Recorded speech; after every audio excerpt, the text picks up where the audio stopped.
Në këtë rast, të nderuar miq, unë juftoj në këtë rast se juve të rimendoni dhe njëkohësisht të sillni kujdesin tuaj dhe të filloni përgatitjen për të gjithë dokumentacionet që do t'ju duhet për të dalë në pension në mënyrë që në momentin kur juve të mbushni moshën, sipas shtetit italian kriterëve të tij dhe sipas shtetit shqiptar kriterëve të tij, ju në këtë rast të keni të gjithë dokumentacionin gati.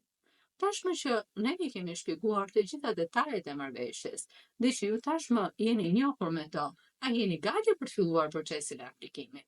Të nderuar miq, unë juftoj të shpërndani këtë video në mënyrë që sa më shumë qytetar të njihen me të gjithë procesin, në njëkohësisht me të gjitha lehtësira dhe të drejta që jep marrëveshja e pensioneve mes Italisë dhe Shqipërisë.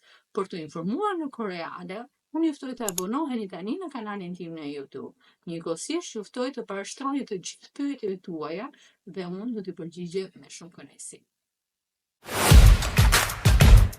Të nderuar miq, në pjesën e dytë të episodit të Tek takimet e UTën, në këndin e pyetjeve do t'i përgjigjemi 3 pyetje që ju na keni adresuar. Pyetja e parë është rasti një qytetari i cili deklaron se ka filluar punën në Shqipëri nga mosha 15 vjeç. Ndërkohë që ligji i sapo hyrë në fuqi në Shqipëri për njohjen e viteve të punës përpara 1 janarit 1994 përcakton ose i njeh këtij qytetari vitet e punës nga mosha 18 vjeç.